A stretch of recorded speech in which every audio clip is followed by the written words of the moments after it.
Can Naturalistic Theories Account for the Resurrection? By Gary R. Habermas. One of our first thoughts when we hear someone claim to have witnessed a miracle is that there must be some sort of natural explanation. After all, even if they do occur, miracles are not the norm in nature. In the Gospels, we are told there was a similar response relating to Christ's resurrection. When the Jewish priests were told the report of the empty tomb, they spread the tale that Jesus' disciples had stolen his body. Matthew 28:12-15.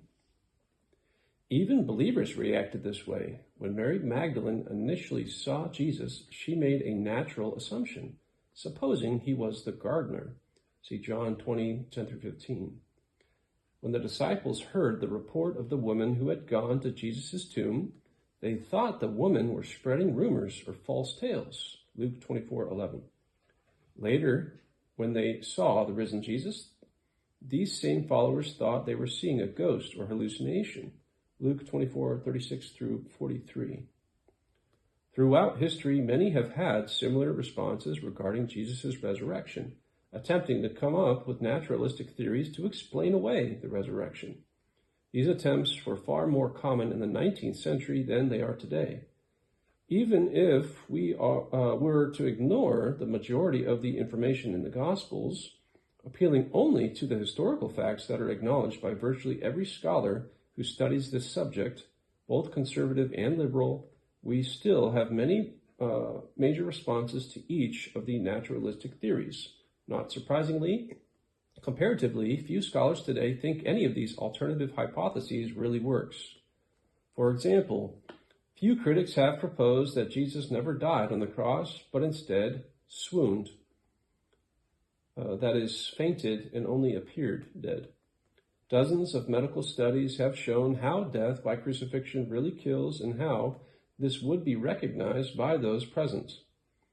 Most of these reports argue that the chief cause of death in crucifixion was asphyxiation, death from being unable to breathe. It is even easy to ascertain when the victim was dead. He remained hanging in the down position without pushing up to breathe. Additionally, a death blow frequently ensured the victim's demise.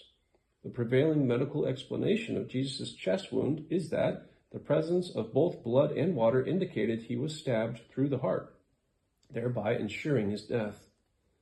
But many scholars think another serious problem dooms the swoon theory. If Jesus had not died on the cross, he would have been in exceptionally bad shape when his followers saw him, limping profusely, bleeding from his many wounds, and probably even leaving a bloody trail, stooped shoulders and pale. He hardly would have been able to convince his disciples that he was their risen Lord, and in a transformed body at that. Many historical reasons and the near unanimity of scholarly opinion indicate that Jesus' disciples at least truly believed they had seen him resurrected. On such grounds, the swoon thesis is actually self-refuting. It presents a Jesus who would have contradicted the disciples' belief in his resurrection simply by appearing in the horrible physical shape that is demanded by this view. But could the disciples have stolen his dead body? This approach has almost been ignored for more than 200 years because it would not explain the disciples' sincere belief that they had seen the risen Jesus, a belief for which they were clearly willing to die. Their transformations need an adequate explanation.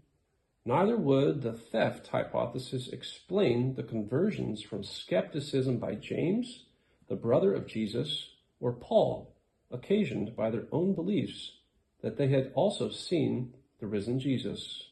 These facts are noted even by critical scholars. Might someone else have stolen Jesus' body? This approach addresses nothing but the empty tomb. It provides no explanation for Jesus' appearances, which are the best evidence for the resurrection. Further, it fails to account for the conversions of James and Paul. Besides, many candidates for the body stealers would have had no motivation for taking the body. This alternative This alternative accounts for far too little of the known data. It is no wonder that critics virtually never opt for it. There are myriads of problems with hallucination theories too. We will mention just a few. Hallucinations are private experiences, whereas our earliest accounts report that Jesus appeared to groups as well as to individuals.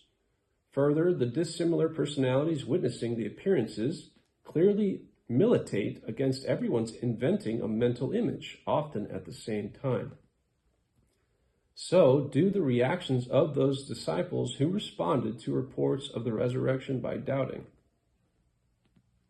The conversions of James and Paul are extremely problematic for this view, since unbelieving skeptics would hardly desire to hallucinate about the risen Jesus, and if hallucinations are the best explanation, then the tomb should not have been empty. Could the resurrection accounts have developed later as mere stories that grew over time? A few of the potential responses should be adequate. Here again, the fact that the disciples truly believed they had seen the risen Jesus is highly problematic for this view, since it indicates the original accounts were derived from the eyewitnesses themselves, not from some later stories. Further, the fact that these appearances were reported extremely early, within just a few years of the crucifixion, attests that at least the core message was intact from the outset. Moreover, the empty tomb would be a constant physical reminder that this was not just some ungrounded tale. Both James and Paul again provide even more insurmountable problems for this view, for these skeptics were convinced that they had also seen the risen Jesus.